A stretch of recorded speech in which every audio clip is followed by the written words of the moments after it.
Hi everyone, it's me Anjali Verma, your chemistry educator and welcome to our channel। आज की इस video में हम लोग इस मैटर अराउंड अस प्योर वाले चैप्टर की जितनी भी एनसीईआरटी एक्टिविटीज हैं उन सबको कंप्लीट करने वाले हैं। तो चलो स्टार्ट करते हैं।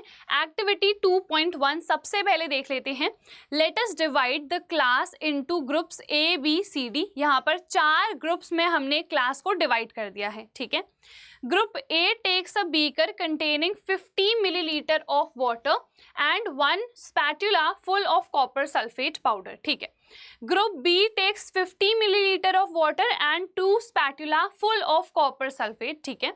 तो यहाँ पर हमने पानी तो 50 मिलीलीटर ही लिया है ना, दोनों ने ही, बट इसमें 1 स्पैटुला CuSO4 का, एक सेकेंड, और यहाँ पर 2 स्पैटुलास हमने ले रखे हैं, ठीक है, 2 चम्मच मान लो। उसके बाद group C and D can take different amounts of copper sulphate and potassium permanganate और कॉमन सॉल्ट, जिसको हम सोडियम क्लोराइड के नाम से जानते हैं, and mix the given components to form a mixture, ठीक है। तो ग्रुप सी और डी जो है ना, वो कितना भी अमाउंट ले सकते हैं। यहाँ पर तो हमने डेफिनेट कर दिया था, बट यहाँ पर एक मिक्सचर ये ले रहे हैं सबसे पहली बात, ठीक है, कि यहाँ पर CuSO4 भी है, पोटेशियम परमैंगनेट भी आप ले सकते हो, या फिर इसके अलावा आप सोडियम क्लोराइड भी ले सकते हो। तो यहाँ पर अलग अलग चीजें ले रखी हैं, तो बेसिकली यहाँ पर एक मिक्सचर बन रहा है, ठीक है। Report the observations on the uniformity in colour and texture. तो यहाँ पर हम यूनिफॉर्मिटी देखेंगे कलर में और उसके टेक्सचर में, ठीक है। तो यहाँ पर इन्होंने आंसर भी कहीं ना कहीं हमें ऑलरेडी इस एक्टिविटी में गिवन कर रखा है, दे रखा है।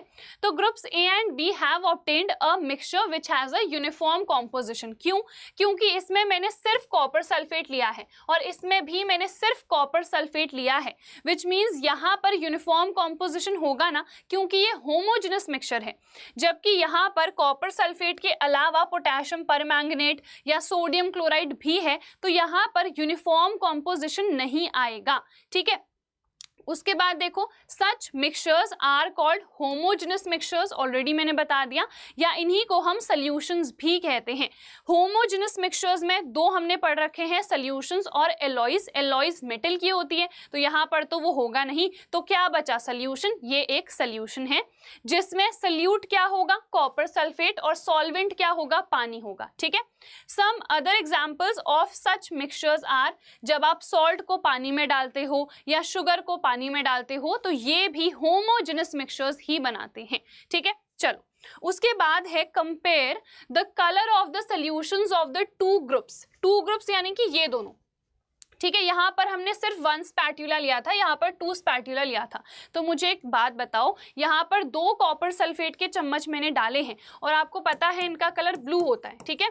तो कलर की इंटेंसिटी ज्यादा कहाँ पर आएगी? जहां पर हमने ज्यादा चम्मच ले रखी है, तो यहाँ पर, ठीक है। तो जो सेकेंड ग्रुप है उसमें जो इंटेंसिटी है वो ज्यादा हमें देखने को मिलेगी।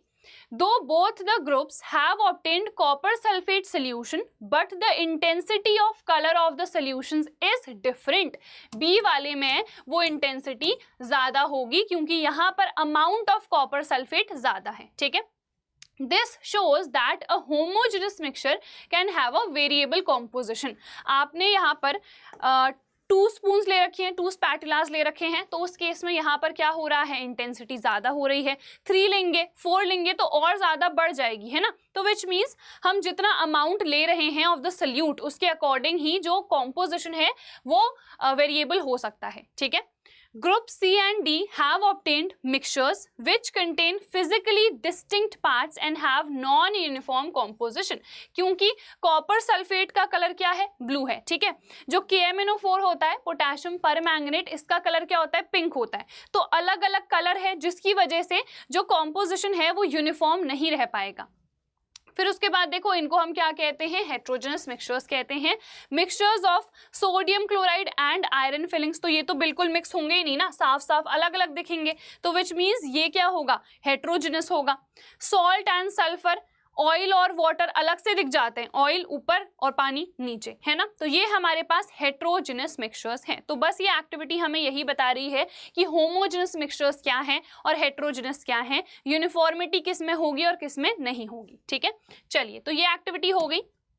सेकेंड एक्टिविटी, अगेन हमें क्लास को 4 ग्रुप्स में डिवाइड करना है, A, B, C and D. Distribute the following samples to each group. यहाँ पर लिख रखा है प्रॉपरली. तो यहाँ पर कुछ क्रिस्टल्स हम देंगे of copper sulphate to group A. फिर यहाँ पर 1 spatula full of copper sulphate. Again यहाँ पर कॉपर सल्फेट का कम अमाउंट लिया है, यहाँ पर ज्यादा ले रखा है ग्रुप B वाले ने. ठीक है. चॉक पाउडर या फिर जो व्हीट फ्लावर है, आटा, उसको हमने ग्रुप सी को दे दिया है. फिर यहाँ पर कुछ ड्रॉप्स ऑफ मिल्क या फिर इंक ग्रुप डी को हमको देने हैं. ठीक है. Each group should add the given sample in water and stir properly using a glass rod. ठीक है. तो हमें अच्छे से उसको हिला देना है. Are the particles in the mixture visible. क्या पार्टिकल्स दिखेंगे? देखो इन दोनों के केस में तो नहीं दिखेंगे. आंसर क्या होगा? नो.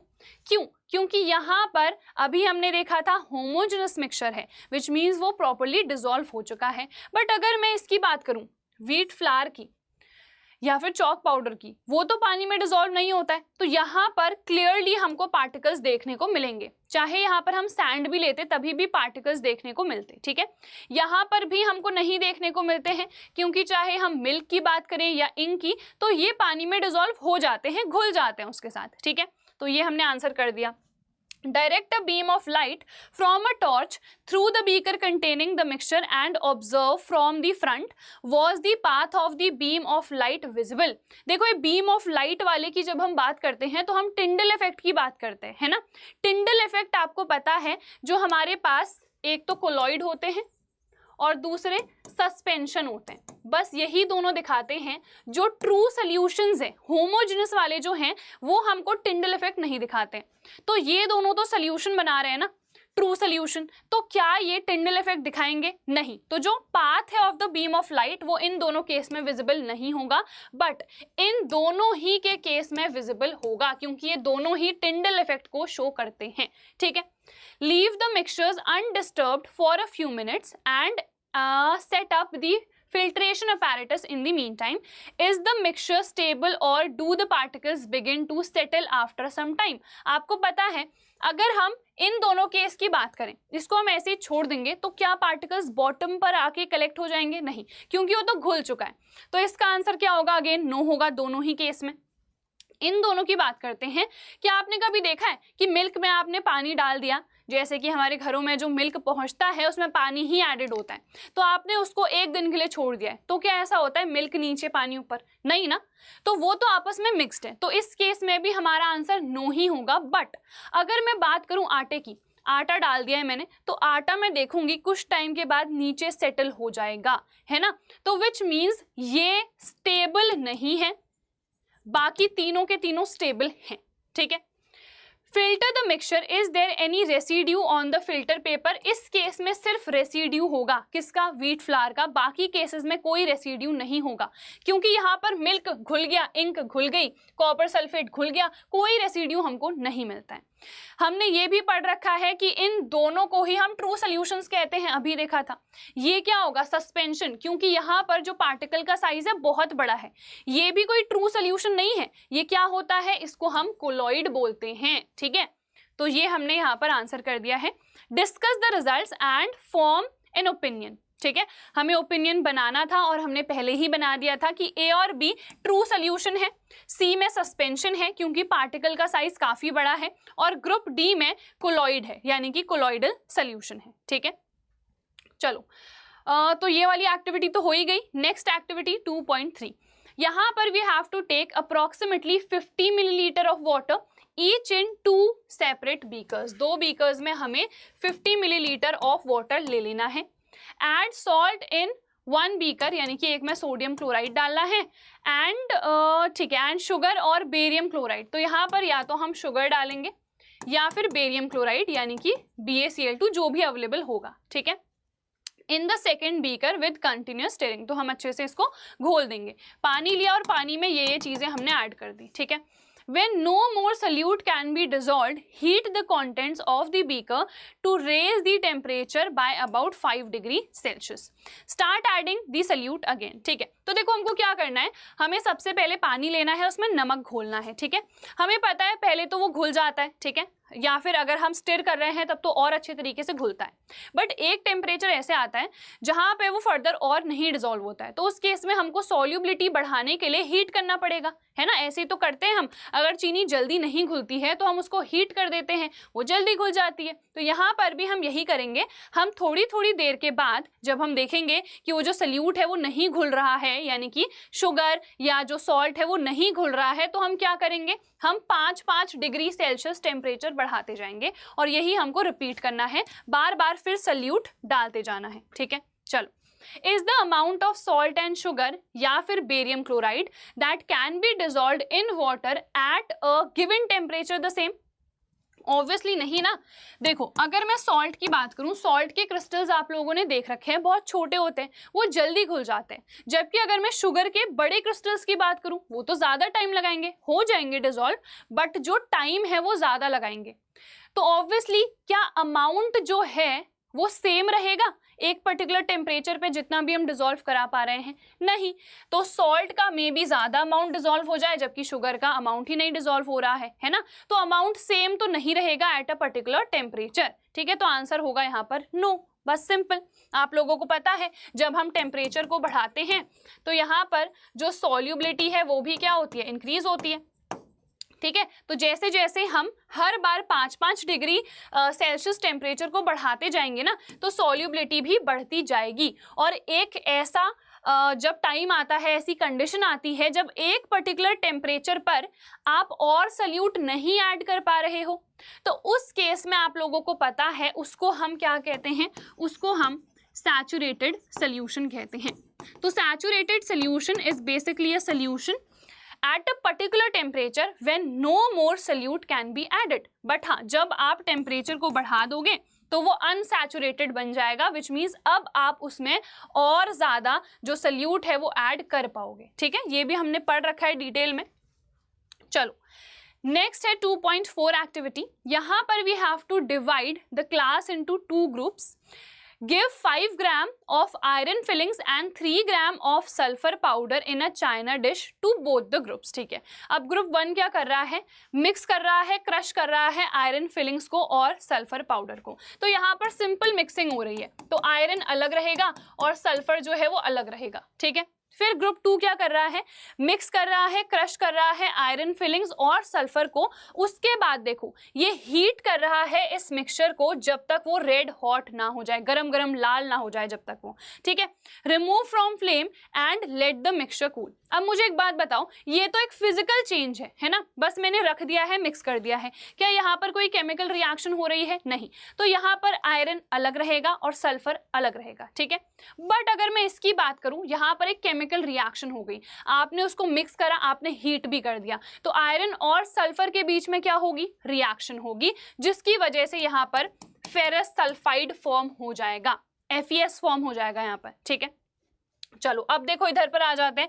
ग्रुप्स 1 एंड 2 के लिए गिवन है, check for magnetism in the material obtained, bring a magnet near the material and check if the material is attracted towards the magnet। तो यहाँ पर देखो जो आयरन है वो बिल्कुल अलग से है ना, तो आयरन तो मैग्नेट के टुवर्ड्स अट्रैक्ट होता ही है, तो यहाँ पर वो इजीली अट्रैक्ट हो जाएगा towards the magnet, which means यहाँ पर हमको मैग्नेटिज्म देखने को मिल रहा है, ठीक है।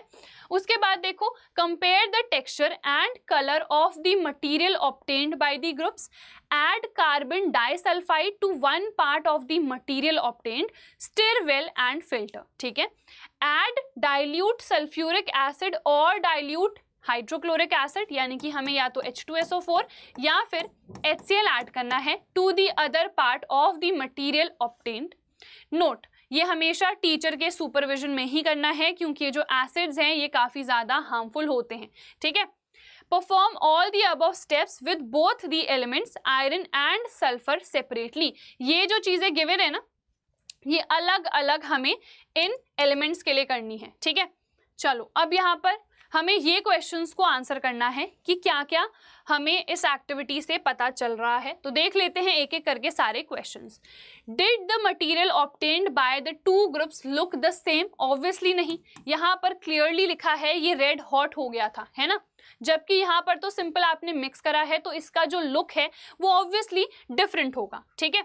उसके बाद which group has obtained material with magnetic properties, तो ये ऑब्वियसली ग्रुप 1 है, इसमें ही मैग्नेटिक प्रॉपर्टीज होंगी। क्यों? क्योंकि यहाँ पर आयरन जो है वो इंडिविजुअली एग्जिस्ट कर रहा है, जबकि यहाँ पर एक कंपाउंड के फॉर्म में एग्जिस्ट कर रहा है। ठीक है, can we separate the components of the material obtained, तो देखो ग्रुप 1 के केस में कर सकते हैं क्योंकि आपने चीजों को मिक्स ही करा है। अगर आप 2 टॉफी अलग से लेके आ गए, आपने मिक्स कर दी, ठीक है, तो आप सेपरेट भी कर सकते हो, है ना, क्योंकि यहाँ पर सिर्फ फिजिकल प्रोसेस हो रहा है, फिजिकली आपने मिक्स करी हैं चीजें, जैसे कि यहाँ पर।